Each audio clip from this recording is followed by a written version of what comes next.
Por aquí veo la mano de Luz Helena. Ah, Uriel. Yo dejé a Uriel con la palabra, hombre. Qué vergüenza. Si Uriel está por ahí, te llama la Ouija. La Ouija. La Ouija. Cuéntame, Uriel. Cuéntanos, Uriel.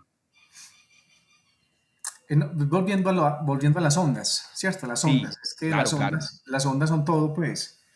Sí, exacto. Entender las ondas es entender esto, pues. Entonces, estaba viendo que aquí al frente de mi casa hay un lago, ¿cierto? Hay un lago. Sí. Hay un lago de unos 30, 40 metros de diámetro, un poco más. Entonces, alrededor hay unos pescadores. O sea, hay unos 4 pescadores tratando de pescar. Pero estuve viendo que justamente saltó un pez grande en medio del lago, ¿cierto? Sí. Saltó un pez grande. Si cuando decimos, o sea, voy al concepto de que la onda está en todas partes, o sea, que no está en un solo lugar. Es decir, cada pescador podría asegurar con certeza que la onda que produjo el pez en el agua está justo a sus pies, ¿cierto? Correcto. Pero eso lo podría decir cualquiera de los demás pescadores, ¿cierto? Exacto. Es decir, esa es la idea de que las ondas son totalmente opuestas en ese sentido a los corpúsculos. Cualquiera de ellos podría decir que la onda se encuentra justo a sus pies cuando llegó ahí la onda producida por el salto del pez. Si eso usted se lo imagina tridimensionalmente, digamos que tiene un buen concepto de lo que sería una onda. Sí, señor. Así es. Lo mismo se puede pensar, por ejemplo, Uriel, si tú estás hablando en un auditorio, ¿dónde está tu voz? ¿Cierto? Exactamente. Todas las personas del auditorio están recibiendo tu voz, entonces tu voz está en la cabeza de todo, ¿no? Exactamente.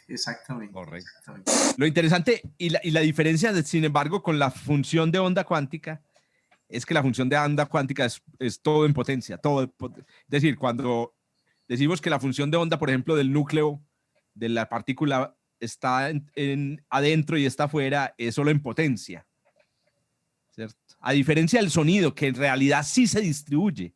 La energía, por ejemplo, del sonido sí se riega por el espacio. La energía de la onda que produce el pez se riega por el estanque. En el caso de la función de onda, no existe, no es que la energía de la partícula se reparta. Eso es una diferencia muy sutil. Y es de las que ha producido pues, problemas en la interpretación de la función de onda. Podría imaginarse como unos pescadores ciegos, ¿no? ¿Cierto? Sí, algo así. No está la onda, simplemente tocan el agua y de repente siente que el agua los moja un poquito más. Solo cuando colapsó la onda, ¿cierto? Simplemente porque la midió, ¿cierto? Pero había otra diferencia ahí, Uriel y todos. En el caso del pescador ciego, cuando mete la mano en el estanque, toda la energía de la onda se concentra en su mano. Solo existe ahí en su mano. Es como si él, al meter la mano, casi que sintiera el pez. Sí. Eso es lo raro, casi que sintiera el pez saltando al lado de su mano. Exactamente. Correcto. Luz Helena, ¿vos también alzaste la mano o te quedó alzada de ahorita? Ay, se quedó alzada, qué pena. Entonces, Astrid, por favor, comenta o pregunta. Profe, yo entiendo que la función de onda es una propiedad que está asociada a cualquier cosa en el universo. Exacto. Y que describe el comportamiento que tiene. Exacto. En ese sentido, yo recuerdo que en una de las clases dijiste que Hawking pues murió tratando de encontrar la función de onda que describiera el comportamiento del universo. Sí, ¿cierto? Señora. Así es. Entonces, eso quiere decir que sabemos que existe una función de onda que describir todo, pero todavía no la conocemos y solo la conocemos de cosas muy específicas.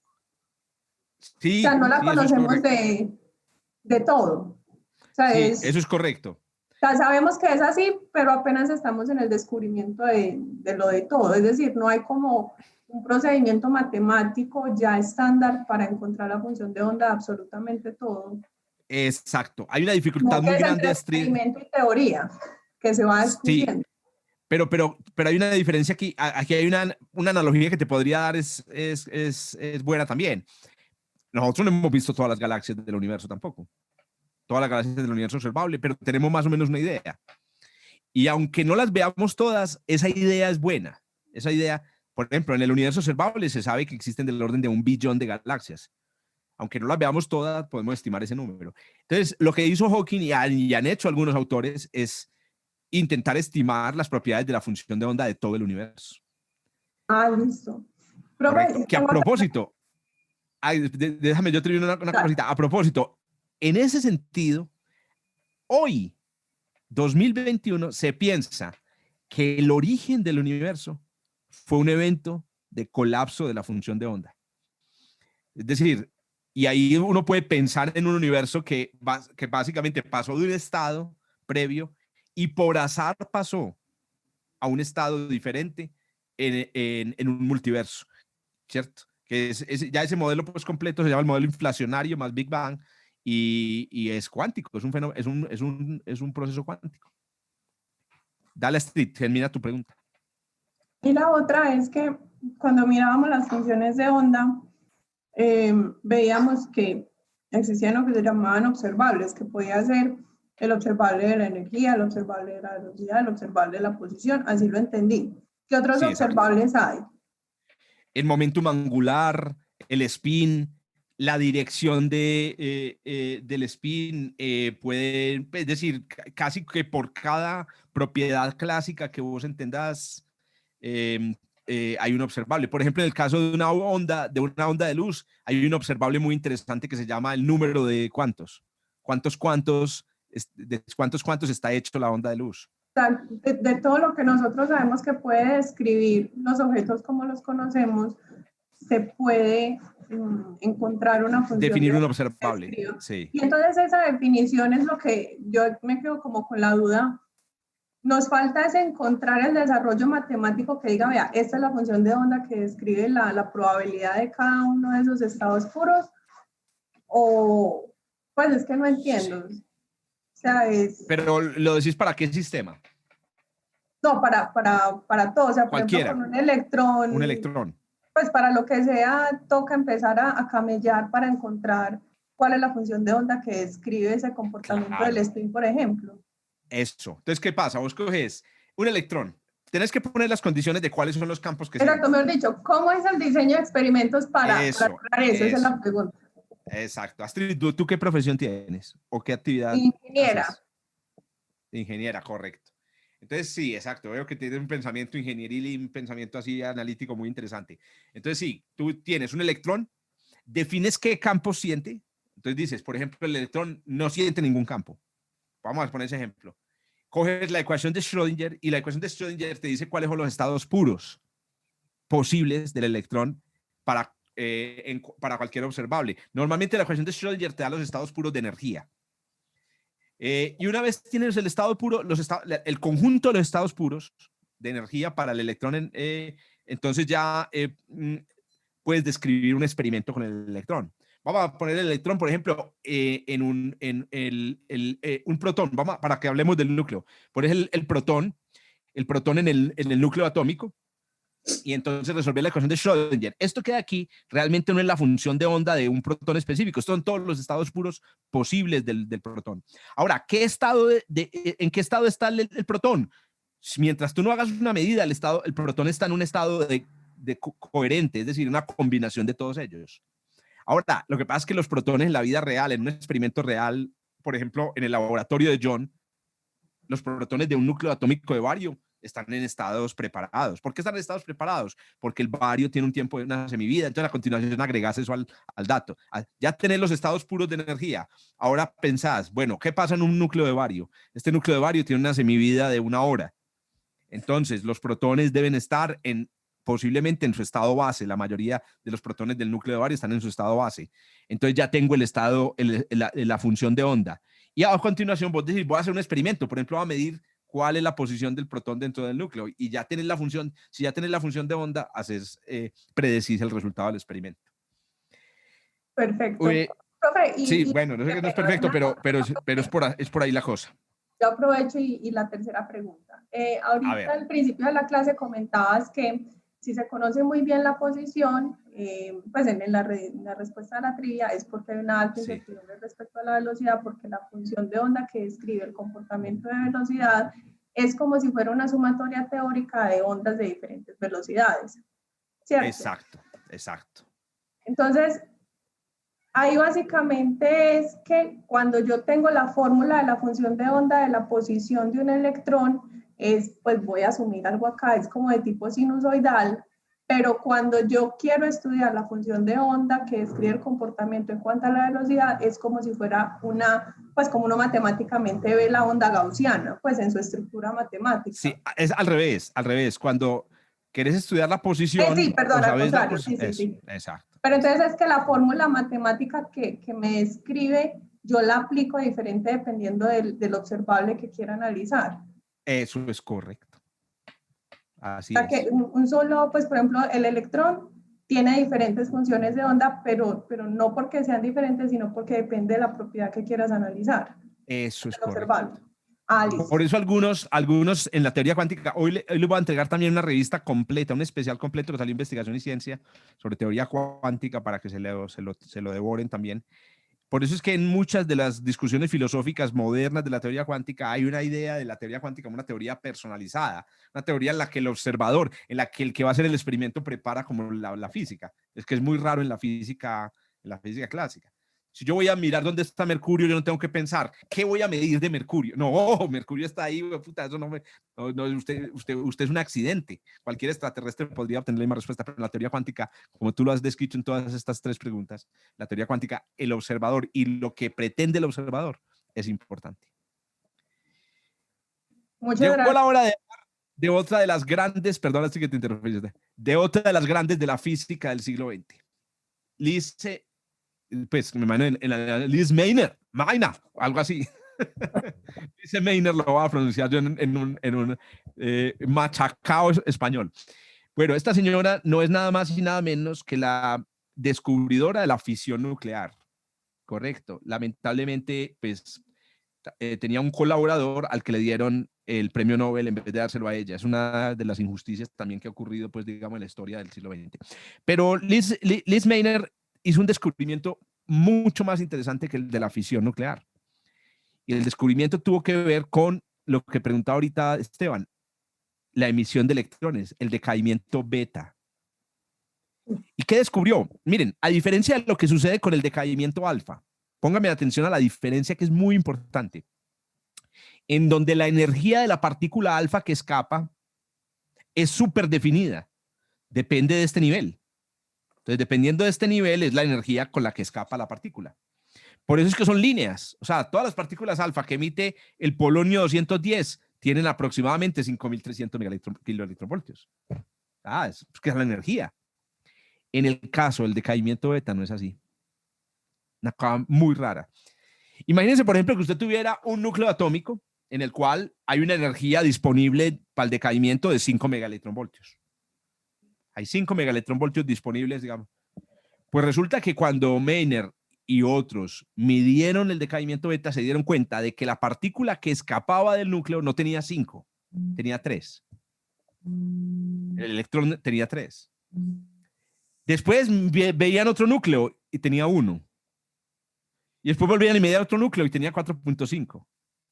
Puta, ¿qué pasa aquí? Es una locura. O sea, debería tener 5 y la verdad es que cada núcleo producía un electrón con una energía completamente diferente. Y lo más importante, no eran 5. Profe, ¿está hablando del electrón? Sí, estoy hablando del electrón. Esta es la energía del electrón.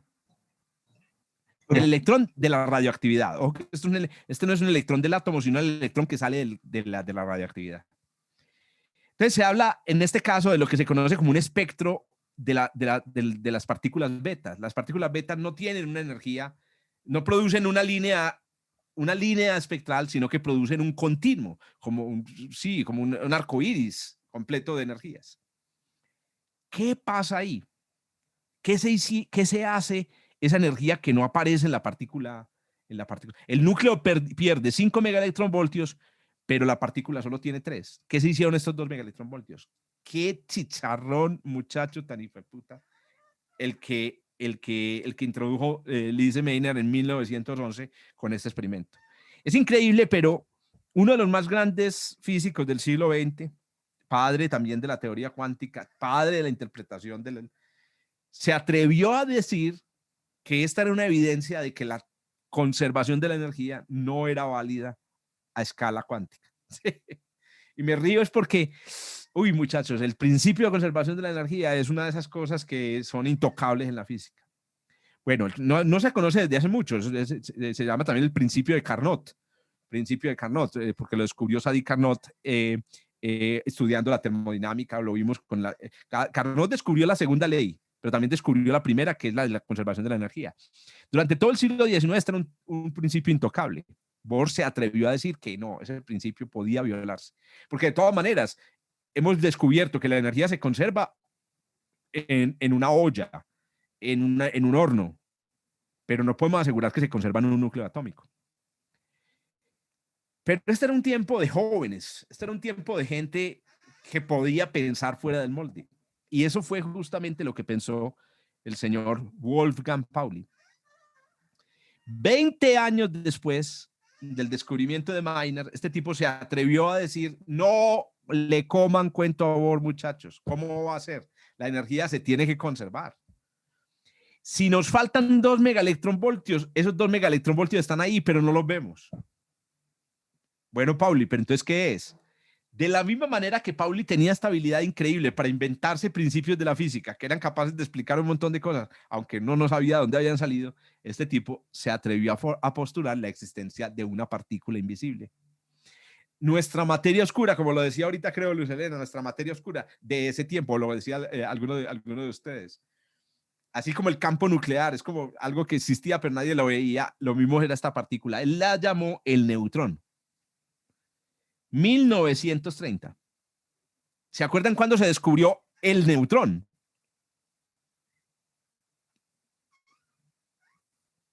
Año más o menos. 32, 33. 33, correcto. ¿Qué sucede? ¿Este neutrón es el mismo neutrón que se descubrió en el 32? No. Y la razón es muy sencilla.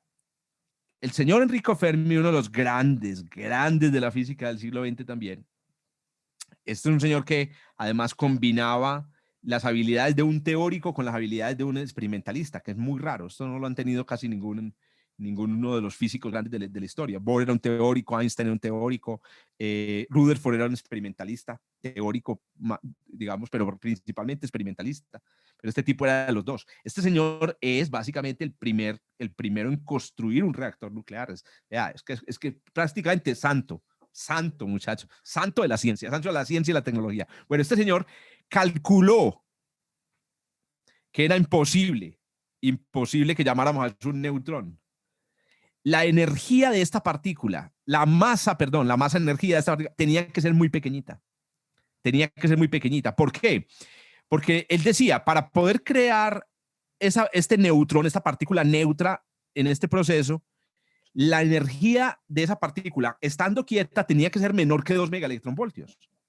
Y si ustedes recuerdan, la energía de un protón es 940 megaelectronvoltios. La energía de un electrón es 0.5 megaelectronvoltios. Y él veía que de aquí podían salir desde partículas con 5 megaelectronvoltios hasta partículas con 0.01 de megaelectronvoltio. Entonces el señor Fermi dijo, esa partícula tiene que ser una chipatada de nada. Entonces él fue el que en 1931 le dijo, Pauli, tienes razón, pero no lo podemos llamar neutrón, llamémoslo neutrino. Es una partícula neutra chiquitica, con muy poca masa. Esta es la predicción del neutrino, muchachos, y hoy en día sabemos que, primero, tenía razón, y segundo, que los neutrinos están entre las partículas más importantes del universo. Representan más o menos el 10% de la materia oscura. ¿Cierto? La materia oscura no son partículas solamente exóticas, también son neutrinos. Vuelan por todas partes, nos atraviesan, son producidos por el Sol, son los que hacen explotar a las supernovas, nada más y nada menos, predicho en 1930. Pero había un pequeño problema. Una vez usted predice el neutrino, es una predicción muy bacana, vamos a volver sobre los neutrinos cuando empecemos a organizar la tabla de las partículas, pero hay un problema. Pero antes de ese problema, quiero que escuchemos el comentario o la pregunta de Luz Helena. No, profe, pues hablando de neutrinos, ¿son partículas libres o están en alguna parte del átomo? Ahí viene la cuestión.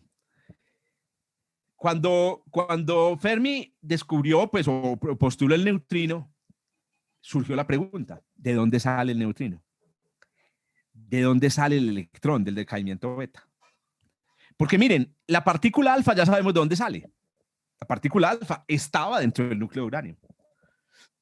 Son 2 protones y 2 neutrones que se van juntos. Se van juntos porque logran pasar por el túnel, entre comillas, cuántico de la barrera de potencial. Pero ¿de dónde salen el electrón y el neutrino? Entonces la pregunta de Luz, ¿dónde están el electrón y el neutrino antes de que ocurra este decaimiento? Este electrón ya estaba en el núcleo y en ese sentido, entonces, David, ¿en qué quedamos con la pregunta que hizo ahorita David? ¿Los electrones sí pueden estar en el núcleo? O la que hizo, creo, María Raquel, o algunos de ustedes ya habían discutido, los electrones pueden estar en el núcleo. ¿Y el neutrino qué? Estaba dentro del núcleo y salió. Para resolver esta pregunta, Fermi introdujo una hipótesis sencillamente audaz. Y la hipótesis audaz que planteó Fermi es que el electrón y el neutrino no existen antes de que ocurra el decaimiento. El electrón y el neutrino de la radioactividad se crean en el decaimiento. Y aunque yo digo eso con esa énfasis y usted dice, pues sí, es obvio, realmente es una cosa muy rara. Hasta esta fecha que estamos viendo en este momento, en la historia de la materia, nunca nadie se había atrevido a decir algo tan increíble. La idea de que la materia se pudiera crear. Pero ¿cómo así, Fermi? ¿Cómo se va a crear? Si es un principio obvio, la materia que hay en el universo debe ser la misma siempre. Entonces Fermi llega y dice, les voy a dar un ejemplo de por qué podemos pensar que el electrón y el neutrino se puede crear. Los fotones. Piensen en qué es un fotón. ¿Qué es la teoría cuántica? Decía Fermi. La teoría cuántica es un esfuerzo para darle el mismo estatus a los cuantos de luz y a los electrones. Los cuantos de luz son ondas y los electrones son ondas. Los cuantos de luz tienen longitud de onda, entonces los electrones también tienen longitud de onda, la longitud de onda de su onda cuántica. Ese es un esfuerzo, ese es el esfuerzo de la teoría cuántica. Entonces, ¿por qué íbamos a pensar que lo que le pase a los electrones y a los neutrinos iba a ser distinto de lo que le pase a los fotones? Y dice Fermi, ya voy a escuchar a Astrid. Nosotros podemos crear fotones, no. Uno puede crear fotones. ¿Cómo se crea un fotón? Coja un electrón en un estado excitado del átomo y espere. ¿Cuánto tiene que esperar uno para que un electrón excitado de un átomo de hidrógeno se desexcite? ¿Alguien recuerda la cifra? Orden de magnitud. ¿Cuánto se demora un átomo excitado? Y esa es la -8, ¿fue? 100 millones y más. Una 100 millonésima de segundo. Después de esa 100 millonésima de segundo, aparece un cuanto de luz. Un cuanto de luz. Entonces dice Fermi, esto es un salto cuántico en el pensamiento físico. Pueden aparecer partículas en procesos de transiciones energéticas de los campos. En este caso, la energía de los electrones en un átomo es una energía debida al campo electromagnético. Entonces él dice, cuando el campo electromagnético, cuando ocurre una transición en el campo electromagnético, aparece una partícula nueva. No podríamos pensar que lo mismo pasa en un núcleo atómico, que existe una transición energética dentro del núcleo que crea el electrón y el neutrino como se crea el fotón en una cosa. Y él dijo, apuesto que sí. Voy a apostar en este momento, en 1930, que existe una nueva forma de interacción que cuando ocurre un cambio de energía produce partículas. A esa forma de interacción la llamó el señor, perdón, a esa forma de interacción la voy a llamar yo en esta clase, la interacción de sabor. ¿Y por qué se llama interacción de sabor? La interacción se llama de sabor porque es una interacción que tiene que ver con la aparición de partículas con sabor. Y cuando hablo de sabor aquí me estoy refiriendo a partículas que no son fotones. Los fotones para mí son medio insípidos. Tienen color, pero son insípidos.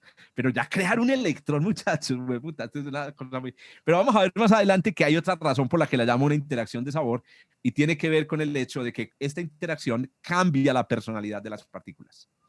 Cuando un electrón y un neutrino interactúan, el electrón se puede convertir en un neutrino espontáneamente. O cuando un quark interactúa con el campo de sabor, se puede convertir súbitamente en otro quark. Por eso lo llama una interacción de sabor. Astrid bajó la mano. No sé si fue que ya le respondí la pregunta o el Sí, ya. comentario. Gracias, profe. Ah, bueno, listo. Entonces, Enrico Fermi, sin tener ni idea de si esto era cierto, postula este proceso que hay aquí, que muchachos, sí, puta, yo no podría describirles la importancia de este proceso en toda la astrofísica y en toda la física contemporánea. Él formula la idea de que la interacción de sabor hace que un neutrón que está dentro de un núcleo atómico sufra una transición de sabor y se convierta espontáneamente en un protón. Y en el proceso, como cuando un electrón hace una transición de nivel de energía, da nacimiento, engendra un electrón y un neutrino. Este proceso es energéticamente permitido porque el neutrón, si ustedes recuerdan, pesa 940 megaelectronvoltios y el protón pesa, ay, qué pena, aquí repetí, el protón pesa 938. O sea que hay una diferencia de 2 megaelectronvoltios. O sea que esta transición de energía, dice Fermi, es permitida. Imagínense lo siguiente, Fermi lo que estaba pensando era que el neutrón era como un estado excitado del neutrón. El neutrón, perdón, es un estado excitado del protón. Y cuando se desexcita, produce un electrón y un neutrino. ¿Y cuál es esa energía? ¿Cómo se produce? Esta diferencia de energía, dice Fermi, esa diferencia de energía es una diferencia de energía producto de la interacción de sabor. Doña Luz Helena, comente o pregunte. Sí, mira, es lo mismo que pasa dentro del Sol. Ah, claro, es que este proceso ocurre dentro del Sol, pero exactamente ¿en qué proceso estás pensando? En que toda la cantidad de neutrinos entonces salen de esta... Exacto. Sí, señora, exactamente. Todos los neutrinos que llegan a la Tierra, que son miles de millones cada segundo, nacen en el centro del Sol en una transición de sabor de neutrón a protón. Perfecto, ok. Oiga, para agregarle a la confusión de toda la teoría cuántica, agréguele la confusión de la transición es como un cambio, voy a ponerlo así, discúlpeme, pues es una analogía un poco maluca, sobre todo ahora que hemos entendido muy bien como un cambio de sexo. Hay un cambio de sexo y hay cosas, en ese cambio hay una energía disponible, esa energía se la llevan estas dos partículas que aparecen completamente nuevas. Se rompe en este momento, se rompe para siempre la idea de la conservación de la materia. Hay electrones en tu cuerpo que no existían cuando ocurrió el Big Bang. Y eso es increíble. Aparecieron en el camino, aparecieron en la historia del universo a través de la desintegración beta. Esteban.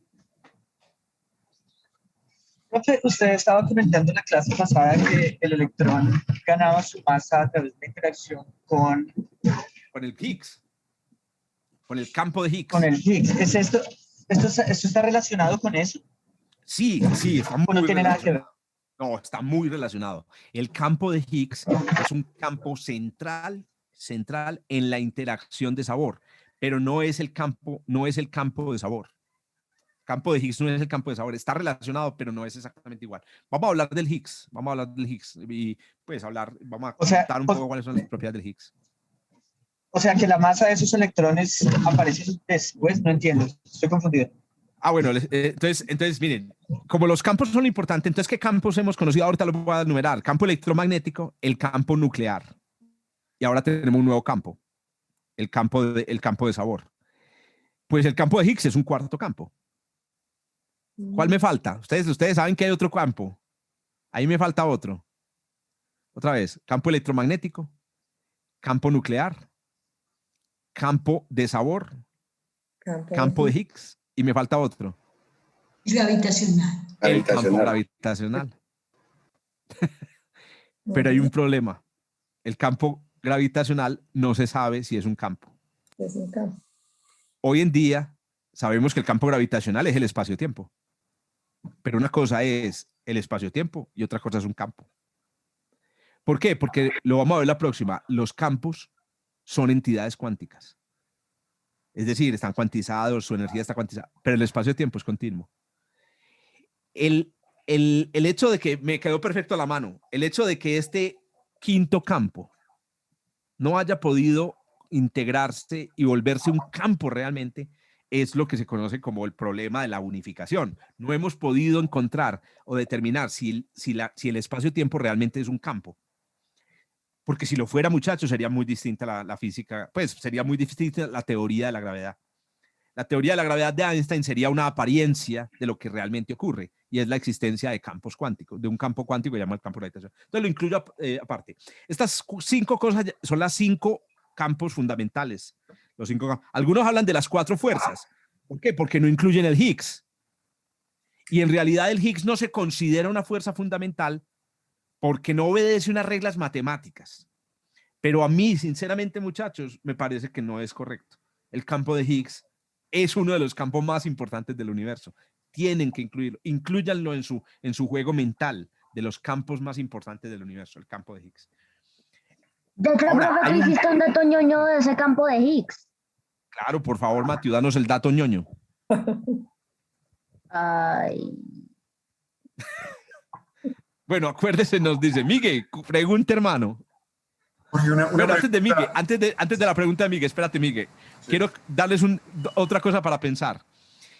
En la interacción electromagnética, el tiempo que se demora la transición de energía que crea el fotón es del orden de una 100 millonésima de segundo.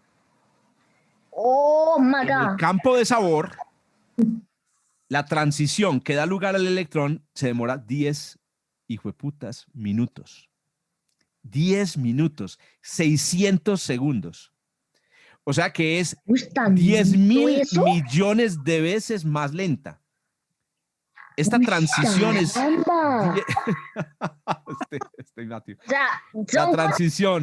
La transición de sabor es 10.000 millones de veces más lenta. Esa es la razón por la cual a la interacción de sabor se lo llama la interacción débil. Si ven que la interacción electromagnética es la comparación. La interacción, el campo nuclear es fuerte con respecto al campo electromagnético. La interacción de sabor es débil respecto al campo electromagnético. Entonces ahí aparecen el campo débil y el campo nuclear fuerte, o el campo fuerte y el campo débil. La fuerza débil, esto es la fuerza débil. Lo que pasa es que miren, por ejemplo, cuando yo hablo de fuerza débil, ya no, pues, ¿cómo que fuerza débil? La fuerza débil es la fuerza entre quienes. No, aquí no hay fuerza. Aquí hay un campo, y en ese campo estas partículas tienen una energía. Esta partícula tiene más energía y su energía disminuye y aparece una nueva partícula y nacen otras dos, ¿cierto? Entonces hablar de fuerza débil es chévere, pero puede producir confusiones. Es un campo débil. Y aquí les tenía la tablita, ahora sí vamos a escuchar a Miguel mientras van analizando esta tablita. En esta tablita están viendo la comparación de la intensidad de los 4 campos fundamentales sin incluir el Higgs, la comparación entre ellos, y aquí la intensidad comparada con la interacción nuclear. Dale, Miguel, comenta o pregunta. Sí, no, Jorge, me contestaste la pregunta y quería saber si estaba bien hablar de fuerza débil cuando pues, es difícil ver una fuerza ahí, si más bien es una interacción de campo. Es una interacción de campo, exacto. Que también es muy difícil de convertir en fuerza.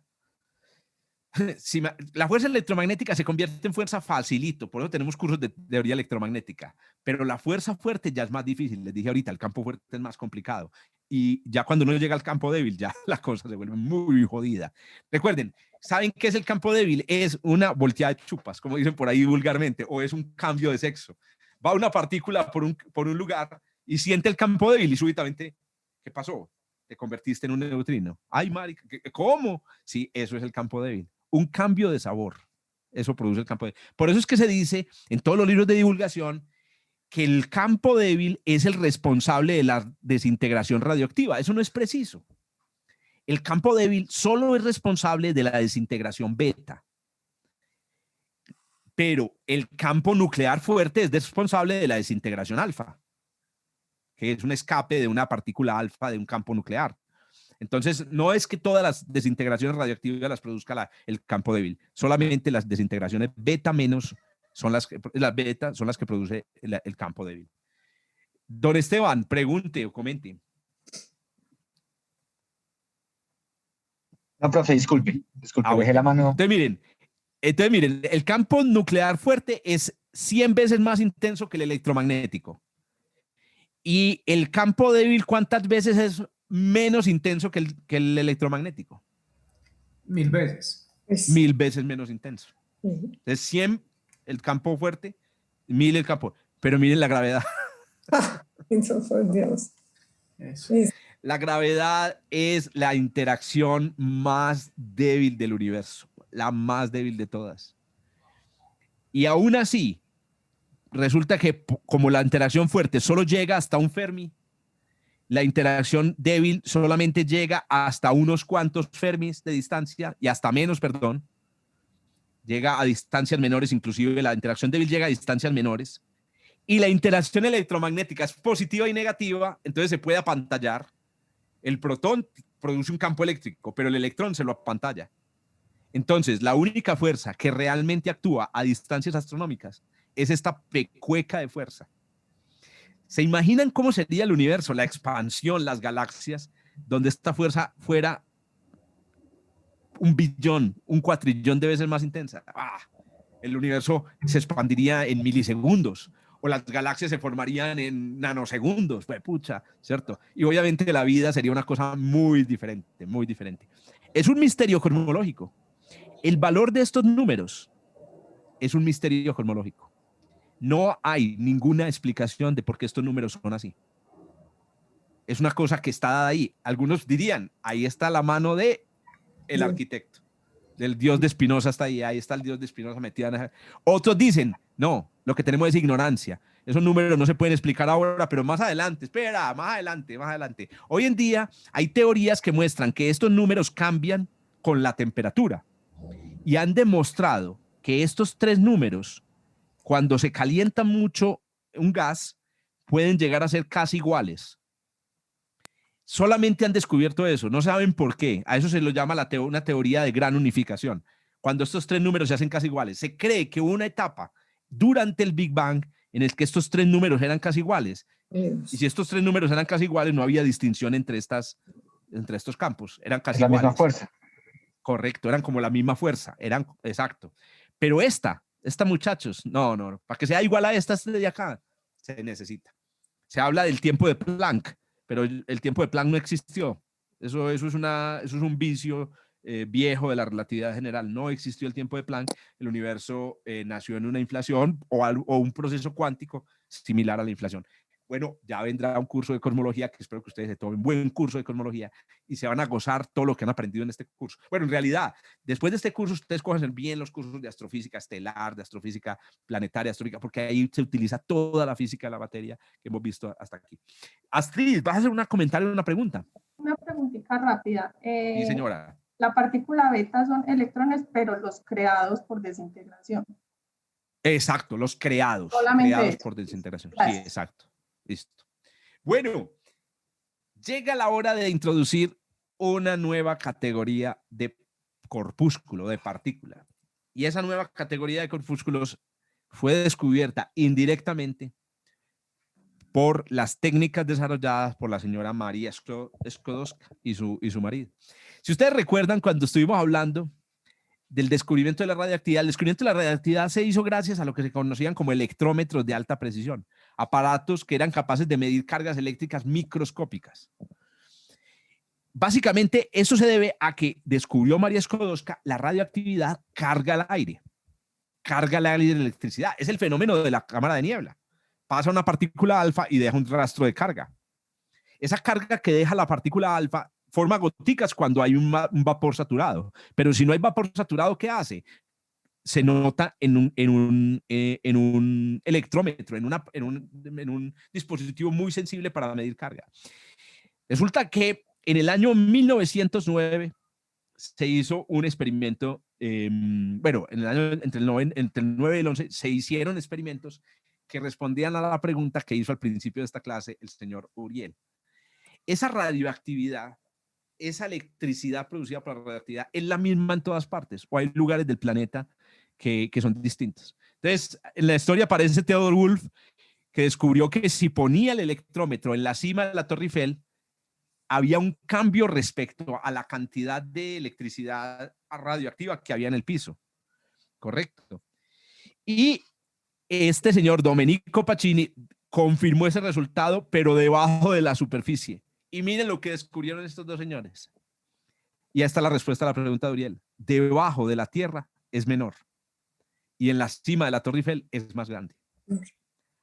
Hay más electricidad, hay como más radioactividad ambiental en el aire de la Torre Eiffel que debajo de las rocas, lo que es completamente extraño. Es completamente extraño, debería ser al contrario. Las rocas tienen las cosas radioactivas. El aire de la Torre Eiffel, ¿por qué va a ser radioactivo? ¿Cierto? O porque va a tener huellas de la radioactividad. Entonces, entre el 12 y el 14, este señor, que es el padre de esta área de la física, se llama Víctor Hess, decidió poner a prueba, pues hacer toda la ciencia posible para medir la variación de la electricidad estática ambiental producida por la radiación y descubrió este hecho, digamos, relativamente inquietante. Si uno sube en un globo un electrómetro a gran altura, el nivel de radiación es impresionante. Puede ser hasta 10 veces más grande del que hay en la superficie. Por eso, ser piloto o auxiliar de vuelo es peligroso, porque usted está sometido a niveles de radiación natural más altos en un avión que en la Tierra, ¿cierto? Usted no puede pasar todo el año volando por este problema. Él no lo descubrió, pero se descubrió. Esto lo descubrieron, ya les voy a decir el siguiente personaje. Descubrieron que no toda la Tierra, entonces ahí viene Uriel lo que decías ahorita, no toda la Tierra tiene este mismo problema, pues tiene esta misma situación. En los polos, el nivel de radioactividad de partículas de alta energía es más alto. Es más peligroso volar sobre los polos que volar sobre el Ecuador, ¿cierto? ¿Por qué la radiación es más alta en la alta atmósfera? Entonces, hay un experimento muy bacano que ellos dijeron, vea, puede ser el Sol. Puede ser que el causante de esta radiación sea el Sol. Entonces, Víctor Hess se montó el experimento, los experimentos todos eran llevar a gran altura electrómetros. Se montó el experimento durante un eclipse total de Sol. Y dijo, marica, si el Sol es el culpable de esa radiación, cuando llegue el momento de la totalidad, debe bajar la radiación. ¿Y qué descubrió? Nada, marica, lo mismo. Lo mismo, exactamente lo mismo. Durante el eclipse total y sin eclipse total era exactamente lo mismo.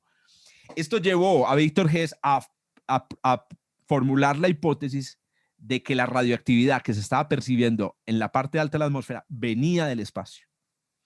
Y la llamó rayos cósmicos, radioactividad cósmica. Vivimos esencialmente, muchachos, en un universo radioactivo. Es más, la atmósfera nos protege de ese universo radioactivo. ¿Cómo es que es? Los astronautas y las astronautas de la Estación Espacial Internacional están sometidas a mucha más radioactividad, a mucha más radiación que las personas que estamos en la Tierra. Algunas de las partículas que se detectan con cámaras de niebla caseras son partículas de los rayos cósmicos, o son partículas que son generadas por los rayos cósmicos. El otro personaje importante en esta historia es Robert Millikan, que además es uno de los que midió el cuánto de carga eléctrica, que en los 1926 extendió todos los experimentos de Hess a todo el mundo y determinó esencialmente, ¿cierto?, que efectivamente los rayos cósmicos eran una realidad, muchachos. La Tierra está siendo bombardeada por radioactividad. Ahora, aquí hay que ser cuidadosos con el lenguaje. Radioactividad es el nombre que le dio María Sklodowska a la emisión de partículas de alta energía por los núcleos atómicos en las sustancias radioactivas. Cuando hablamos de radioactividad cósmica, nos estamos refiriendo al fenómeno de la radiación. A la Tierra llegan partículas de una energía tan hijoputamente grande que parecen partículas que hubieran salido de un proceso radiactivo. ¿Cierto? Es lo que decíamos ahorita, decía Uriel, un protón que sale de un núcleo atómico, si nadie lo para, ¿dónde va a parar? A la Tierra, a un globo de esos donde estudiaron este proceso. La partícula que quiero introducir aquí, y que yo sé que ustedes van a apreciar que lleguemos a este punto en el curso, y esto lo vamos a ir profundizando, fue descubierta por este señor que se le ocurrió una idea muy interesante. Una cosa es tener una cámara de niebla en donde usted ve que hay partículas que vienen del cosmos. Y otra cosa es tratar de determinar cuáles son las propiedades de esas partículas. Entonces, para determinar las propiedades de esas partículas, este señor Carl Anderson se inventó un método que es viejo. Esto estamos hablando desde los tubos de rayos catódicos. Esto es el siglo XIX. Y es ver a las partículas de los rayos cósmicos, pero atravesando una región con un poderosísimo campo magnético. Este es el aparato real que él utilizó. Aquí está el campo magnético, es producido por estos cables y puede ser por este lado. No sé si es, no, creo que puede ser por este lado. Hay una cámara que fotografía. Adentro de este solenoide gigante, ahí está la cámara de niebla, hay una lámpara que ilumina la cámara de niebla y por el otro lado una cámara fotográfica. Y entonces él llega y pone eso y ¡pum! Empieza a tomar fotos. ¿Y qué aparecen? Claramente aparecen las partículas de rayos cósmicos y como hay un campo magnético, describen una curva. Lo curioso que descubrió Anderson en el 32 es que dentro de todas las partículas que llegaban de rayos cósmicos, habían un número no, digamos, pequeño de partículas que se desviaban en dirección contraria a la dirección en la que se desviaban, en este caso, porque era claro, electrones. Nunca en la vida nadie había visto estas partículas porque crear una partícula de estas no es realmente muy fácil. A estas partículas que eran, miren, tienen la misma curvatura, o sea, en la cámara de niebla de Anderson describen una curva con la misma curvatura que los electrones, es decir, pesan lo mismo, pero como van en la dirección contraria, tienen carga positiva, no negativa, la llamó Anderson positrones. Entonces, es un descubrimiento maravilloso, porque hasta ahora, ¿qué partículas teníamos? Teníamos el fotón, el electrón, el protón, el neutrón. ¿Cuál se me escapa? En la colección que hemos hecho hasta ahora. Neutrino. El neutrino, exacto. Y Anderson le agregó positrones. Los positrones. ¿Qué son los positrones?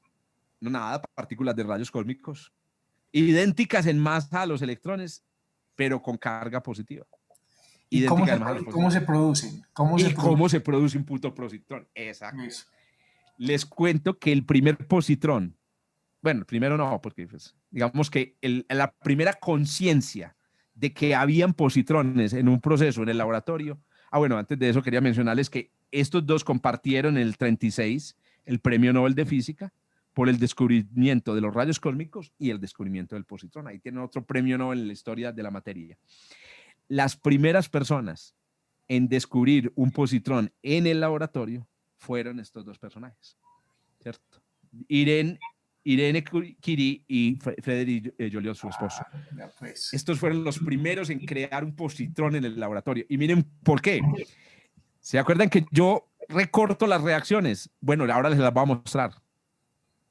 Vean cómo es la reacción. Ellos dispararon partículas alfa contra núcleos de aluminio y en el proceso se creó fósforo radioactivo, pero lo que no les había contado es que de ahí salen neutrones. Ellos descubrieron que salían también neutrones. Y el fósforo radioactivo, a diferencia del polonio, del radio, del uranio, se desintegra de una manera muy extraña. Se desintegra en silicio y no produce un electrón ni una partícula alfa, produce un positrón. Observado por Irene con una cámara de niebla. Ella dijo, ay, marica, es un positrón. 1934. 2 años después del descubrimiento del positrón en los rayos cósmicos, estos estaban descubriendo el positrón en la materia en un laboratorio. Entonces, ¿cómo se producen los positrones? La pregunta de Uriel, y los que pueden formular la pregunta, se producen en la radiactividad. Esencialmente se producen en radioactividad o es la manera, digamos, más directa de producir radioactividad. Yo no sé si todos ustedes han oído hablar de un instrumento diagnóstico que se llama tomografía axial de positrones, que es una técnica para mirar el interior del cuerpo, para mirar ciertos tejidos a través de la emisión de positrones de un núcleo radioactivo artificial. Que se crea con el propósito específico de que el núcleo radioactivo entre al cuerpo, se concentre en un tejido y una vez esté allí, ¡pum!, produzca un positrón. Correcto.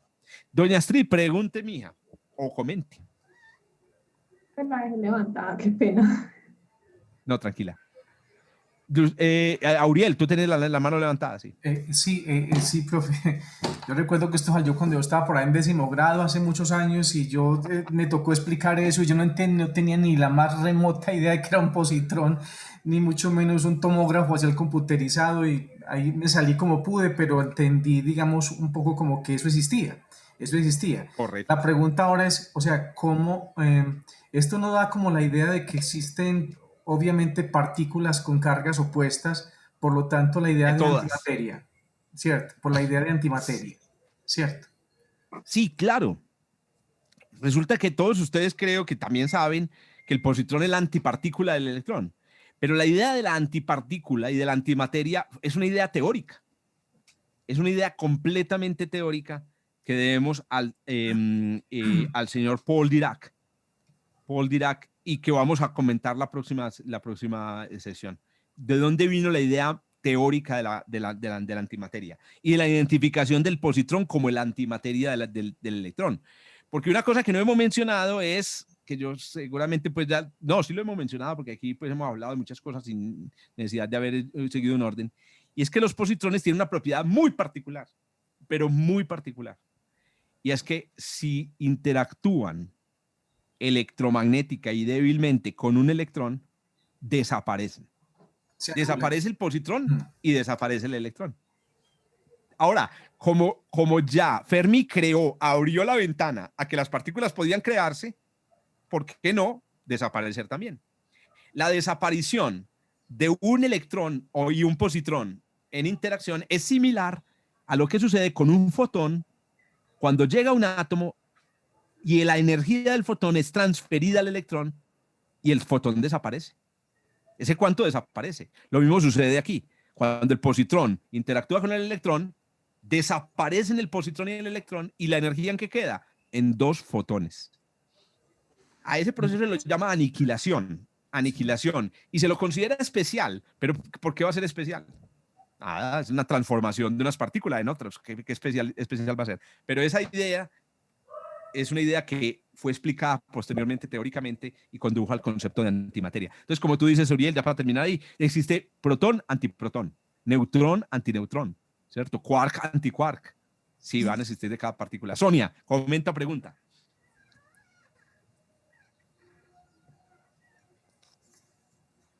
Ahí no te... Ahí... ya, dale otra vez. ¿Me podrías reforzar la diferencia entre radiactividad y radiación, por favor? Sí. Radiactividad es el proceso de transmutación nuclear, ¿cierto?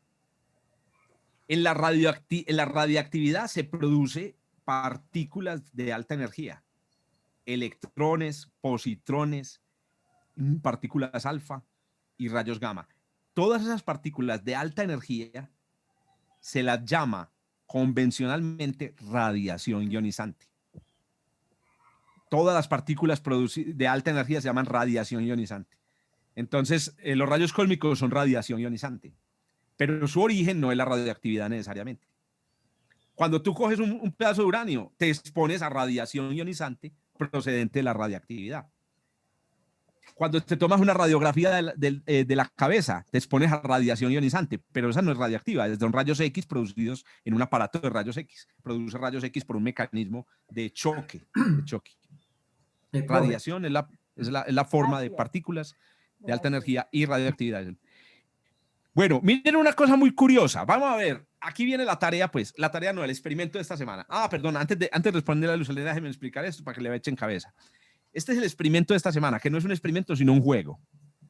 Es el juego de la aritmética nuclear. Miren la aritmética nuclear aquí. Miren, entonces a este se lo llama hoy convenientemente el decaimiento beta más. Sin la X, sino beta más. Y a este se lo llama el decaimiento beta menos, correcto. Ahora vamos a mirar los números de los núcleos atómicos. Miren qué pasa en el decaimiento beta menos. En el decaimiento beta menos, ¿cierto? Ustedes ven que hay 83 protones en el núcleo inicial y al final quedan 84 protones. Queda plutonio. Queda polonio. ¿Cómo se crea un protón? ¿De dónde demonios vino este protón? Antes no había ese protón, antes habían 83, ahora hay 84. ¿De dónde viene ese protón? Ese protón viene de un neutrón. En el proceso que había descrito el señor Enrico Fermi.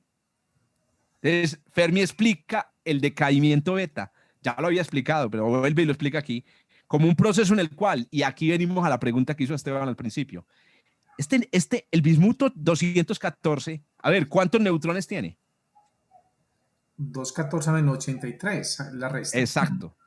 Entonces da 17 hasta el 100, 117 más 14, 131, ¿cierto? 131.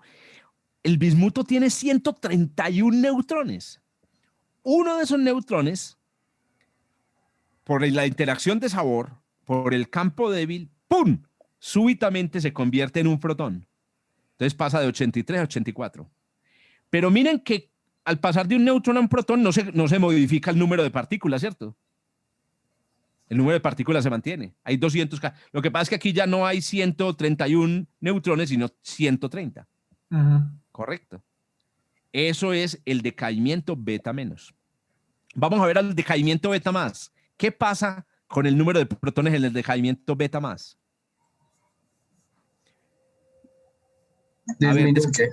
Disminuye el número de protones. O sea que desapareció un protón. ¿Qué se hizo ese protón? Se transforma en algo más. Se transforma en otra cosa. ¿En qué cosa cree que se transforma un protón? En un electrón. Un neutrón. Se transforma en un neutrón.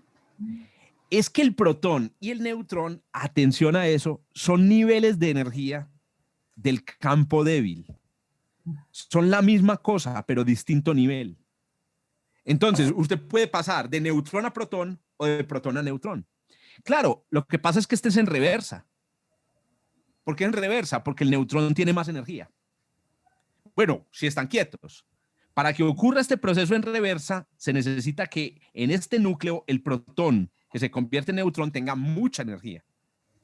Mucha energía. Y eso es lo que sucede. En este tipo de núcleos que decaen beta más, los protones son súper energéticos y se pueden transformar en neutrones con el campo débil, a través de una transición de campo débil. Ahora, ¿por qué aparece un positrón?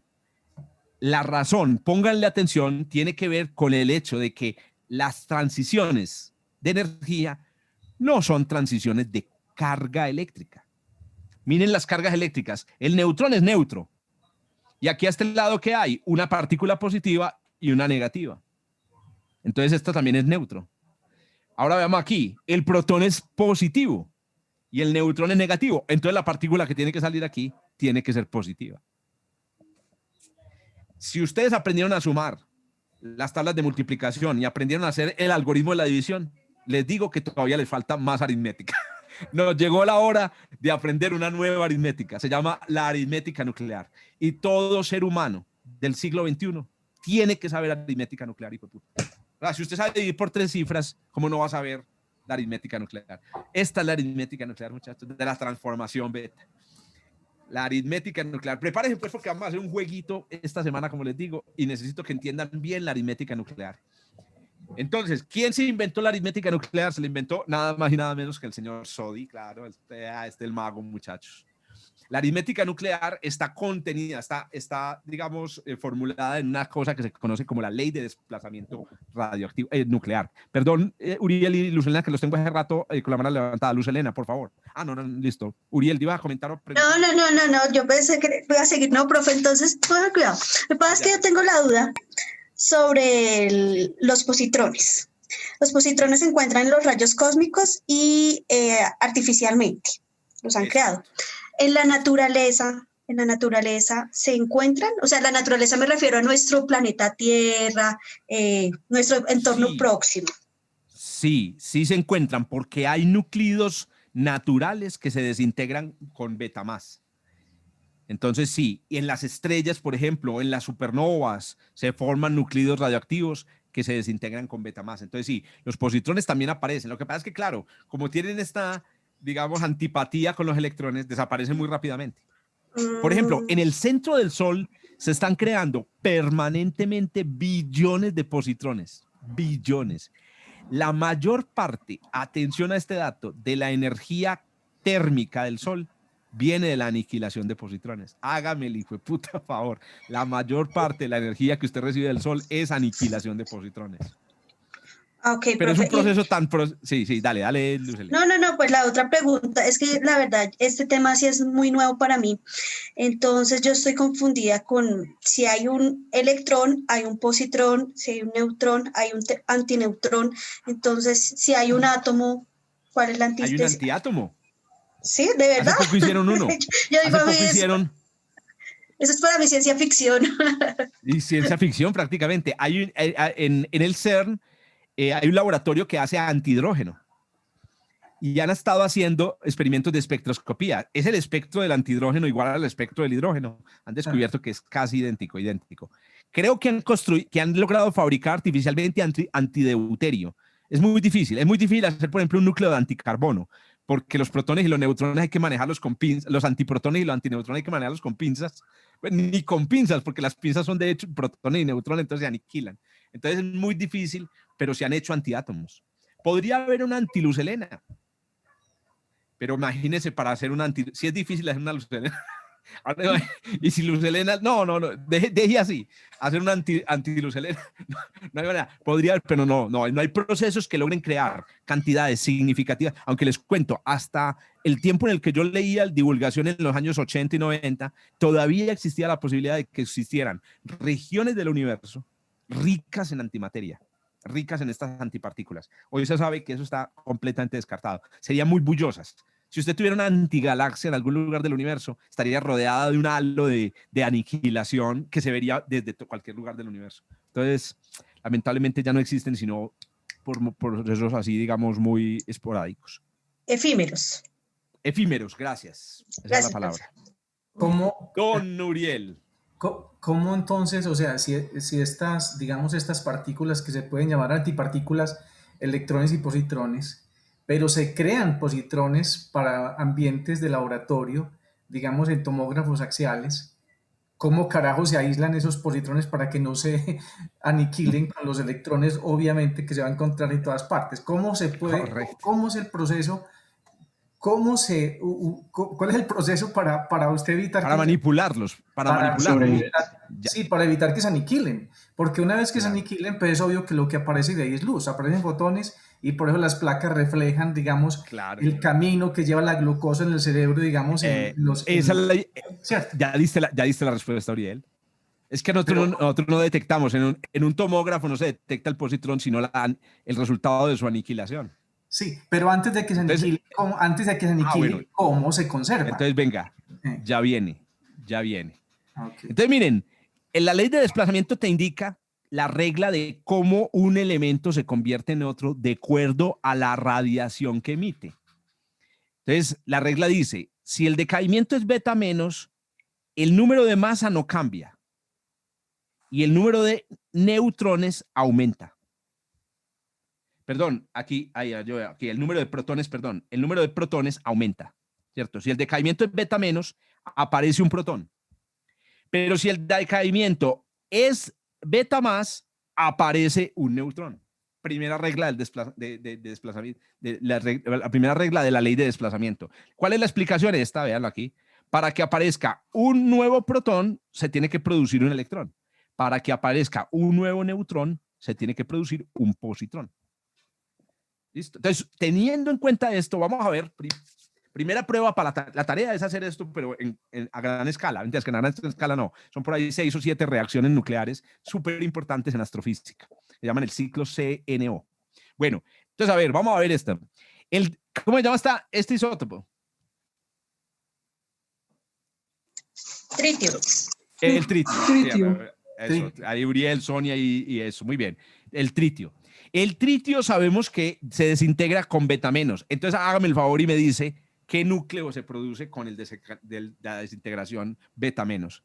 Entonces, voy a hacerlo aquí con un lapicito. Ahí está explicado obviamente en la presentación. Entonces, díganme, ¿el beta menos aumenta o disminuye el número de protones? Aumenta. Entonces, el número de protones pasa de 1 a ¿cuánto? A 2. Pasa helio. Pasa de 1 a 2. Listo. El número de partículas del núcleo ¿se mantiene igual o cambia? Se mantiene igual. Se mantiene igual. Entonces lo que se produce es un isótopo que tiene un Z igual a 2. ¿Cuál es el elemento de la tabla periódica con Z igual a 2? El helio. El helio. Helio. O sea que el decaimiento del tritio es tritio va a helio 3. Correcto. Maravilla. Ahí está. Lo que se va a fabricar en los reactores nucleares de fusión es helio 3. Por eso es que la fusión nuclear no es nada. La fusión nuclear produce helio para inflar bombas. Es más, el helio 3 que se va a producir en los reactores de fusión nuclear se va a utilizar en el reactor de fusión nuclear. Entonces es una belleza, digamos, de proceso. Bueno, vamos a ver. Este es el flúor 18, el de Uriel. Vamos a ver, pues, beta más. Entonces, a ver. ¿Qué le pasa a los protones? Beta más. Disminuye. Exacto. Entonces, los protones disminuyen o aumentan. Disminuye. No, los protones disminuyen, perdón. Estoy pensando en los neutrones. Los protones disminuyen, correcto. Sí. Los protones disminuyen. ¿Y el número de masa? ¿Qué le pasa al número de masa? Se conserva igual. Se conserva igual. Correcto. Entonces, ¿qué elemento químico se formó aquí? Por oxígeno y helio. Exacto. Se formó oxígeno 18.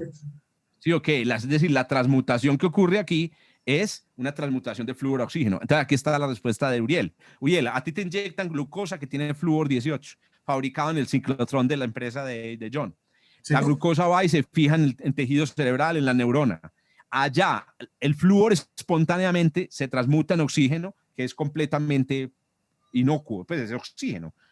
Esto va a la glucosa. Produce un positrón. El positrón sale del tejido y lo más seguro es que no recorra sino una fracción de milímetro antes de encontrarse con un electrón de tus neuronas.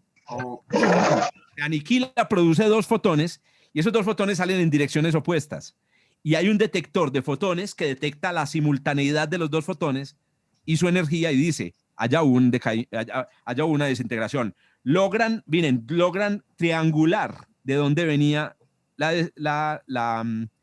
digamos, la desintegración radiactiva y dicen, ya sabemos de qué parte del tejido venía, en qué parte estaba el positrón. Entonces el positrón realmente no avanza casi nada. Lo importante del positrón es que se aniquile, digo de puta.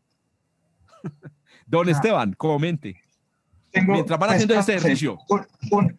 Una pregunta y un comentario. El comentario es que esto es alquimia pura. Ah, sí, esto es alquimia. Oiga, es que usted despierta para Celso o a Newton hoy y serían, no, esos muchachos se nos vienen. Alquimia pura. A ver.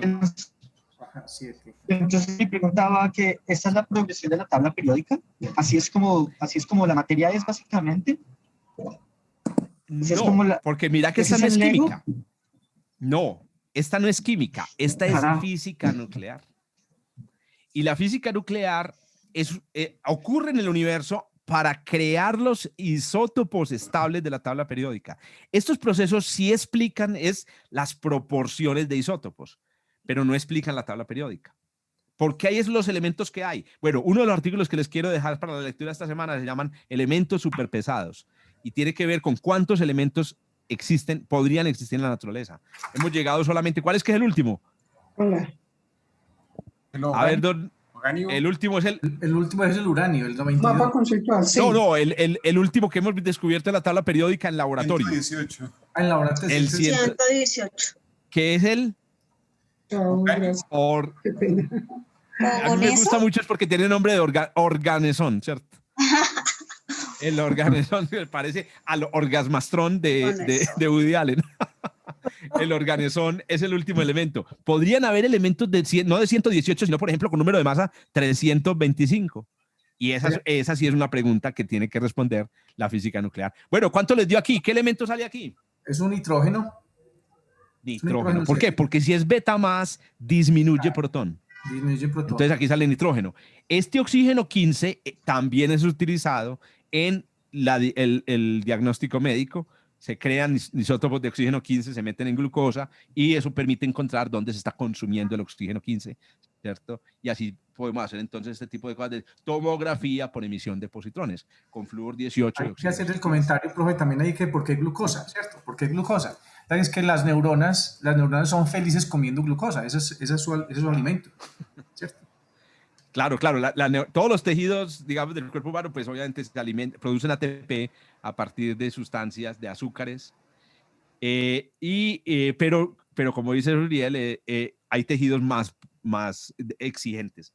El cuerpo humano, el cerebro produce el 20%, consume el 20% de la energía del cuerpo. Yo quiero decir algo, lo que pasa es que no puedo poner lecciones, no sé.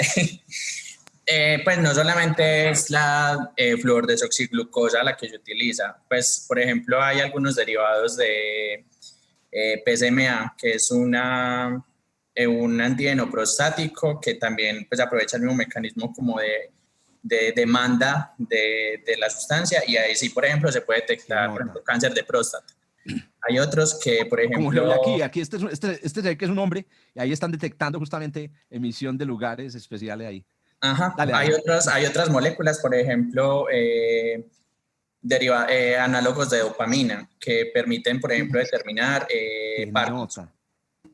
Claro, entonces, claro. O sea, digamos que a nivel general uno conoce, son los análogos de glucosa, pues la flúor desoxiglucosa, claro. Pero pues hay diversidad de hay muchos, que permiten... Muchas gracias por ese dato también. Claro, estamos hablando de la punta física del iceberg. Acuérdense que los físicos somos, incluyendo a ustedes, mis físicos de sábado, mis físicas de sábado, somos los albañiles de la naturaleza. Vamos a la puntica, pero la puntica fundamental, claro. La complejidad que hay detrás de esto. Y bueno, ¿cuántas vidas estamos salvando hoy con las reglas de desplazamiento de Soddy? Hágame el hijo de puta favor. Entre las reglas de desplazamiento te predicen la desintegración radiactiva. Es que eso es lo poderoso, te predicen la desintegración radiactiva. Bueno, la última que no la mencioné es la de la desintegración alfa. En la desintegración alfa, como se pierde un núcleo de helio completo, se pierden cuatro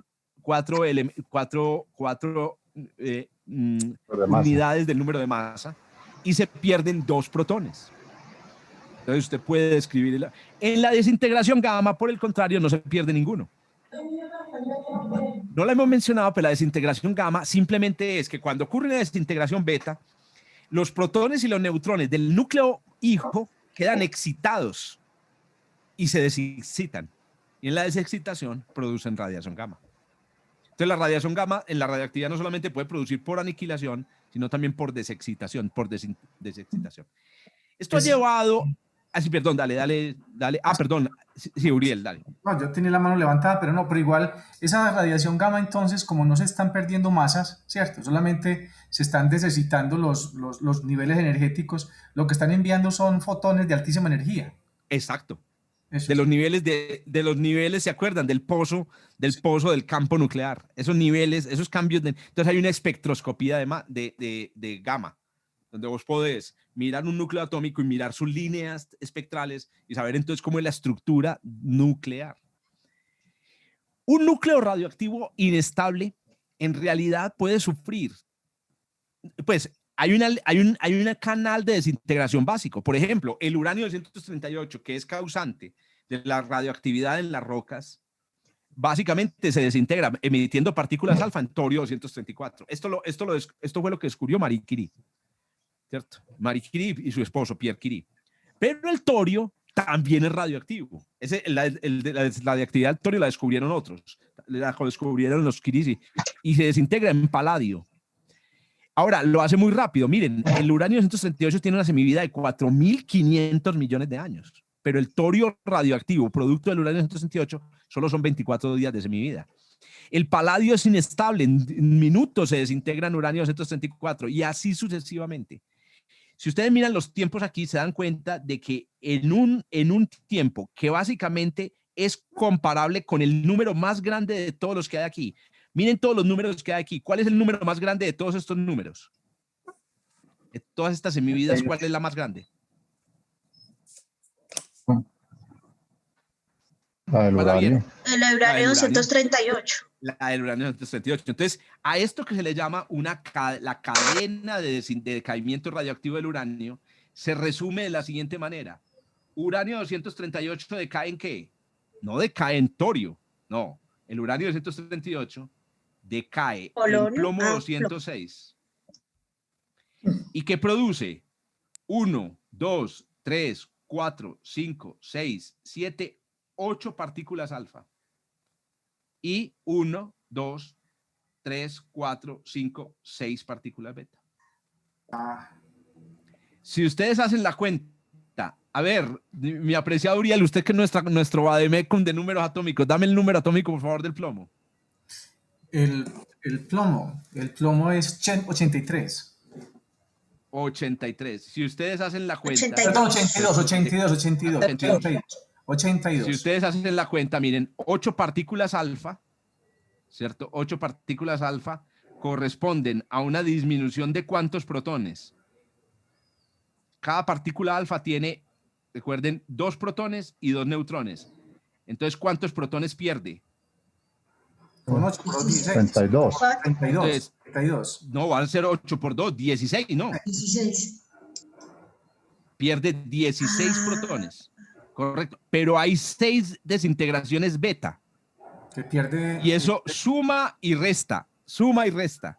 ¿Y esas son beta más o beta menos? ¿O son beta... Ese es el problema. ¿Son beta más o beta menos? Habría que precisar si son beta más y beta menos. Y eso es lo que nos dan bases de datos muy sofisticadas de todas las cadenas de desintegraciones radiactivas. Muchachos, hoy en día, la Organización de Energía Atómica, la Organización Internacional de Energía Atómica, tiene una base de datos, muchachos, que la voy a mostrar ahorita, pero no voy a alcanzar a navegar con ella. Pero sí es una base de datos tan poderosa que usted encuentra hoy en día todas las propiedades de todos los núcleos radioactivos que existen, radiactivos y estables.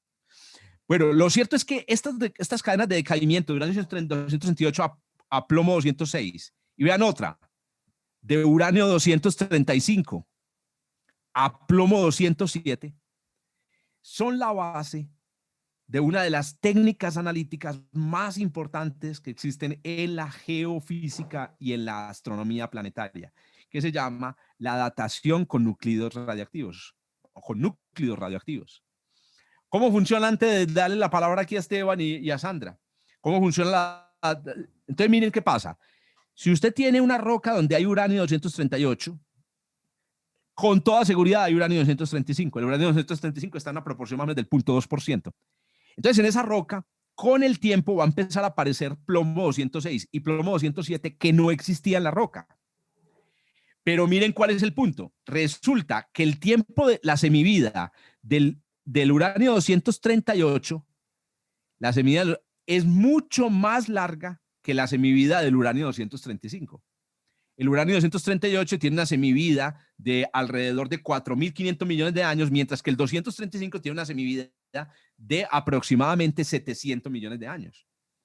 Entonces, cualquiera que sea el tiempo que pase, si arrancó con 0 plomo 206 y 0 plomo 207, al final va a tener más plomo 207 que plomo 206. Bueno, la proporción, porque repito, al principio usted no tiene las mismas cantidades de uranio 238 y uranio 235. Siempre arranca con menos de esto. Pero la proporción de plomo 206 a uranio 238 y la proporción de plomo 207 y uranio 235 va a diverger, va a empezar a ser cada vez más diferente a medida que pasa el tiempo. Se hace un gráfico. Si se hace un gráfico, se utilizan las leyes del decaimiento radiactivo de Rutherford y de Soddy, se puede demostrar que la razón entre plomo 207 a uranio 235 y plomo 207 sigue una línea en el espacio, en este gráfico que se conoce como la línea de concordancia, donde en cada uno de estos puntos corresponde a una edad de la roca completamente diferente. Entonces, ¿usted qué hace como geofísico? Como geofísica o como astrofísico que estudia meteoritos. Usted llega y coge un meteorito o una roca, extrae de ella un mineral que no tenga plomo naturalmente. Normalmente hay ciertos tipos de minerales. Uno de ellos, por ejemplo, son los cristales de circonio. Cuando el circonio cristaliza, excluye el plomo. Usted tiene que garantizar que el cristal no contenga plomo desde el origen. Saca el cristal y utiliza lo que se conoce como un espectrómetro de masas para contar cuántos isótopos de plomo 206, plomo 207, uranio 238, uranio 235 hay, y después de hacerlo, grafica en este gráfico, y a donde le caiga el punto, esa es la hijueputa edad del meteorito. Hágame el hijueputa, qué cosa tan hermosa uno determinar la edad con un gráfico de esta cosa. No, esto es espectacular. Espectacular. Esto se llama datación radioactiva. Datación radioactiva con el sistema plomo-plomo o el sistema uranio-plomo, porque hay datación radioactiva con potasio, datación radioactiva con torio, que obedece los mismos principios, los mismos. Sandra. Sandra tenía un comentario, una pregunta. No te escuchamos. Puede que se te haya congelado el audio. Hace poco, 2014, se publicó un artículo, ahí lo van a encontrar en la presentación en la parte de los comentarios, donde hicieron este proceso a este circonio. Esta es una imagen real del circonio, del cristal de circonio. Y determinaron que este cristal tenía 4.375 millones de años. Hágame el puto favor. Es el fragmento mineral más antiguo que se ha descubierto en la Tierra. La Tierra es un planeta que ha sido muy manoseado. Déjeme decirlo así, que estos ejemplos tan cagados que traje hoy. Ha sido muy manoseado. Muchas cosas de la Tierra han cambiado. Si tú coges una roca en Río Negro, lo que estás viendo es una roca que puede tener 20 millones de años. Las montañas aquí de Santa Elena pueden tener más o menos eso, entre 20 y 50 millones de años. Pero la Tierra tiene 4.570 millones de años. Encontrarse algo tan antiguo es impresionante. Este es el cristal más antiguo y demuestra una cosa muy interesante, y es que se sabe hoy que este cristal posiblemente se cristalizó en un gigantesco océano de magma que tuvo la Tierra cuando recién estaba formada. Parece que la Tierra, antes de tener océanos de agua, tuvo océanos de lava, y lo sabemos gracias a las reglas de desplazamiento de sodio y a toda la física. Claro, ahora sí, Sandra, ya te escuchamos. Me tocó salir y volver a empezar, qué pena interrumpir. ¿Ya cerraste la idea? Tranquila, no te preocupes. Sí, ya cerré la idea. Bueno, qué pena. Es que tengo una pregunta de la cadena de la desintegración del uranio. Dos diapositivas atrás, creo. Bueno, más atrás. Ahí. ¿Por qué tú dijiste que el uranio no decaía a torio? O sea, ahorita estábamos haciendo unos ejercicios donde, bueno, que el hidrógeno al helio, el flúor al oxígeno, bueno, pero ahí, ¿fue porque resumimos toda la cadena o es que el uranio no puede bajar? No, es por el tiempo de vida. Ok. Si tú dejas uranio en un laboratorio, lo dejas un tiempo de vida. Ahora busquen, después de 4.500 millones de años, ¿cuál es el más largo aquí? El más largo son 24.000 años, 240.000 años. Si tú dejas más de 1 millón de años uranio en un laboratorio, se llenas de plomo. Vos no vas a encontrar ahí sino uranio y plomo. O sea, lo que está ahí es días, meses, años. Desaparecen. O sea, esos son días, meses, años. Minutos, perdón, días, minutos y años. Perdón. Ya. Listo. Pero bueno, el mensaje que yo les quiero transmitir a través de esta última sesión, de esta última parte de esta clase que estaba dedicada a la física de partículas, los campos, es que la física nuclear, que arrancó en los años 30 con estas especulaciones de Fermi, con el neutrino, con la idea, ha producido una rama de la física increíblemente prolífica, increíblemente útil en el presente, que se basa en reglas increíblemente simples. Realmente las reglas de la física nuclear, exceptuando si usted piensa en lo que pasa dentro del núcleo, son realmente muy simples. Ya hemos convertido la física. Hoy en día, usted puede perfectamente hacer una tecnología nuclear. Usted puede hacer un estudio solo para hacer cosas con la física nuclear. Y en esa tecnología nuclear, usted estudia los fundamentos científicos, pero usted se dirige directamente a la aplicación. Bueno, aquí les dejo el link de la base de datos espectacular del Organismo Internacional de Energía Atómica, donde pueden navegar por todos los putas isótopos que se han descubierto y se han descrito. Ahorita lo voy a ver, pero antes de eso quiero terminar con una idea importante. Yo sé que me queda un minuto y tiene que ver con cuáles núcleos son estables y cuáles no son estables, ¿cierto? Y es simplemente ver en panorámica. Hay una cosa que uno podría llamar la tabla periódica de los isótopos radioactivos. Así como hay una tabla periódica de los elementos, hay una tabla periódica de los isótopos radioactivos. Esa tabla periódica se construye en un diagrama cartesiano, donde uno pone en un eje el número de neutrones y en el otro eje el número de protones. Para núcleos radioactivos livianos, para núcleos livianos, nosotros sabemos que el número de protones y el de neutrones es parecido. Por ejemplo, el carbono, 6, 12. El oxígeno, 8, 16. El potasio, 19, 38. ¿Cierto? Y así, cojan cualquier núcleo liviano. El aluminio, 13, 27. Más o menos el doble. Las desviaciones respecto a esa igualdad son isótopos radioactivos. Todas las desviaciones. Carbono 14 es una desviación de 2 neutrones para arriba, pero también existe el carbono 9, una desviación de neutrones para abajo, ¿cierto? Entonces, esta tabla, el detalle aquí es que a medida que usted va aumentando el número de protones o el número de neutrones, miren esta tendencia de ese gráfico.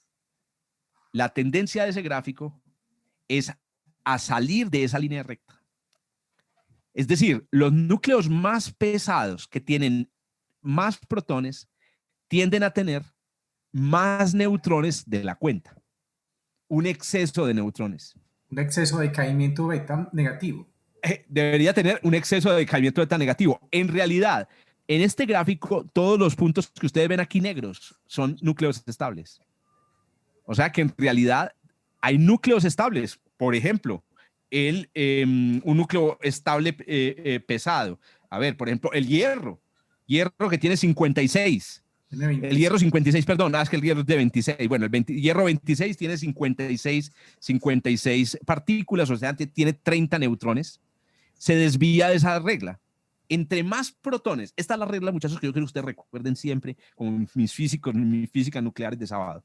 Entre más protones tenga un núcleo, más neutrones tiene en exceso, no normales, en exceso. Les voy a mostrar la base de datos, no me quiero ir sin mostrarles la base de datos y voy a dejar ya el tema de los números mágicos de los núcleos para la próxima más bien, porque quiero mostrarles una cosa muy bonita con esta base de datos. Es una base de datos muy bacana porque además es una base de datos gráfica.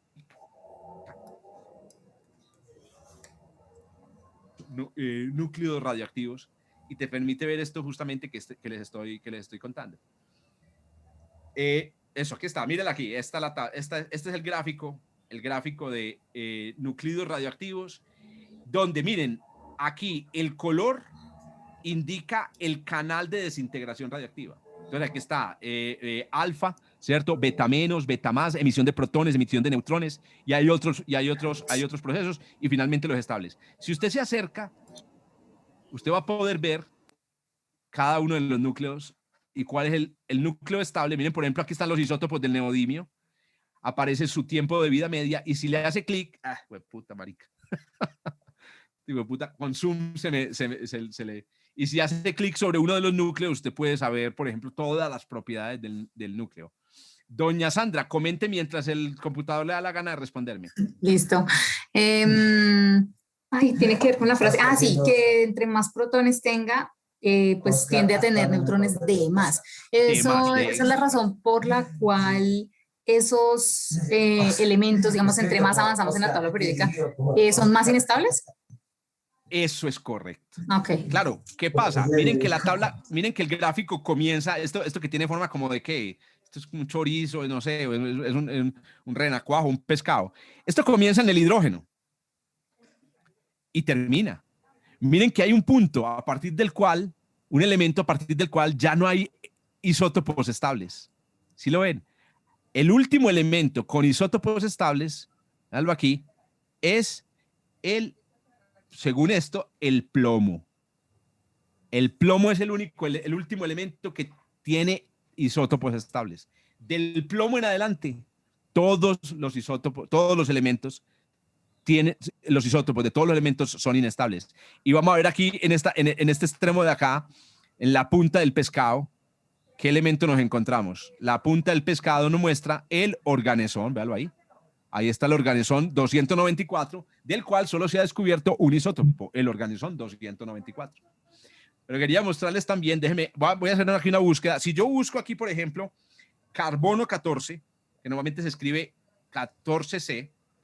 Miren este tan interesante. Cuando usted busca carbono 14 en esta tabla, le sale el resultado, los núcleos hijos del carbono 14, que son todos los que aparezcan a este lado, al lado izquierdo. En este caso, el nitrógeno 14, que es estable.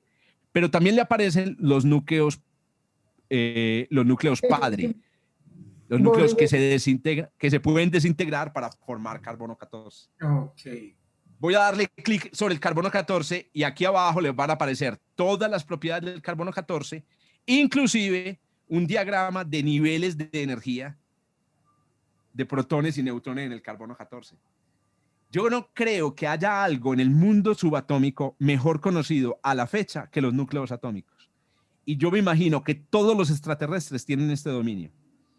Todos tienen que tener un dominio absoluto sobre la física nuclear, porque de un lado es increíblemente útil, pero hay una segunda razón, es increíblemente sencilla. Es de las cosas del mundo subatómico más sencillas, obedecen reglas aritméticas relativamente. Yo no voy a simplificar pues que los cálculos para determinar estos niveles de energía sean sencillos, realmente hay cálculos aquí muy sofisticados de mecánica cuántica para sacar todos estos niveles, pero sí les aseguro que es mucho menos complicado, por ejemplo, que entender la estructura misma del protón o del neutrón, inclusive a veces entender la estructura de átomos de muchísimos electrones. Entonces, ahí les queda pues esa herramientica que es muy bonita para navegar y jugar con eso. Bueno, Sandra, ¿ibas a decir otra cosa? Sí, nos despedimos. Sí, o sea que no es lo mismo decir que el elemento sea inestable a que sus isótopos sean inestables. Eso es importante. No existen per se elementos inestables. Que ahorita dije elementos, pero entonces está mal. Sí, exacto. Los que son inestables son los isótopos de algunos elementos. La mayoría de los elementos tienen isótopos inestables descritos teóricamente, unos que existen en la naturaleza, otros que no. Un detallito que aparece aquí en la tabla que se ve cuando, a ver, déjenme, yo limpio, yo actualizo, esperen, ven, al buscar, eso, ahí me apareció otra vez. ¿Qué son estas rayas blancas que aparecen en este diagrama? Estas rayas blancas que aparecen en este diagrama.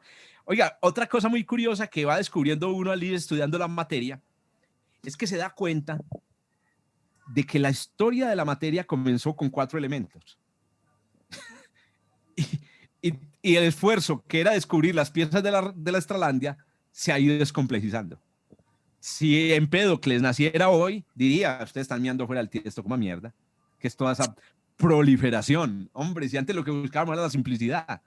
Claro, uno le respondería, es que usted no sabe que hoy en día ya no calentamos las casas con carbón, ya las calentamos con energía nuclear, por eso es que tenemos esta proliferación. Bueno, ¿qué son estas rayas blancas? Estas rayas blancas representan los puntos del chorizo, dalo ahí, más anchos y más altos. Es decir, representan los elementos químicos que tienen más isótopos. Los elementos, vamos a empezar con del de más abajo. ¿Cuál es el elemento químico ligero con más isótopos? Voy a hacer aquí una ampliación. El elemento químico con más isótopos en los niveles inferiores es el oxígeno. Tiene 8 protones. Y el siguiente es el calcio, que tiene 20 protones. El número 8 y el número 20 es un número que hay que explicar con teoría cuántica, pero lo vamos a dejar para el principio, porque es una explicación relativamente sencilla, porque es como la de la tabla periódica, y fue la explicación que hizo la señora María Mayer, ¿cierto? Eso le llaman los números mágicos de la física nuclear. Esos números mágicos tienen que ver con una cosa muy importante, y es cuáles elementos son abundantes. El oxígeno, el calcio, ¿cierto? El níquel. Son elementos muy abundantes en el universo. El oxígeno, recuerden, es el elemento que forma el agua con el hidrógeno, que es el elemento más abundante del universo. Los números mágicos tienen que ver con la estructura material y la composición material del universo. Bueno, muchachones y muchachonas. Muchas gracias. Ha sido un placer, otro sábado de bolear nalga. Increíble. Bolear nalga y bolear glucosa. Cabeza, gracias. No, es que hoy es el día de las malas analogías. Las malas analogías. Nos vemos entonces. Dale, Uriel. Una clase muy reveladora. Me alegra mucho, Uriel. Espero que a todos también les haya parecido. Sí, muchas gracias. hayan descubierto cositas. Muchas gracias. Nos vemos el próximo sábado y recuerden, esta semana tenemos final de la super trivia, preparación de la próxima trivia, para los que han preguntado todavía preguntan, cada sábado hay una trivia. Tenemos también otra nueva lectura y otro nuevo experimento, en este caso sería un juego. Recuerden, 29 de mayo ese es el plazo máximo para entregar las reflexiones o las lecturas o los informes de los experimentos. Entre más entreguen, mejor. Vamos a tener unos diálogos de paz. Al final del curso siempre hay unos diálogos de paz. Y, por ejemplo, Luz Elena hace todas las lecturas y todos los experimentos, no le dan las trivias, le perdono una super trivia. Si Sandra presenta todas las super trivias y no presentó 3 trivias, le valgo las trivias como válidas. Y solo me falta una. A mí que me perdonen los experimentos. Eso, no. Entonces, por ejemplo, si los experimentos no los quieren hacer, no se preocupen, hagan las lecturas. Y la lectura solo tienen que hacer una lectura de un artículo y escribir un parrafito. ¿Listo? Listo. Nos vemos pues. Chao. Gracias, profe. Gracias. Gracias.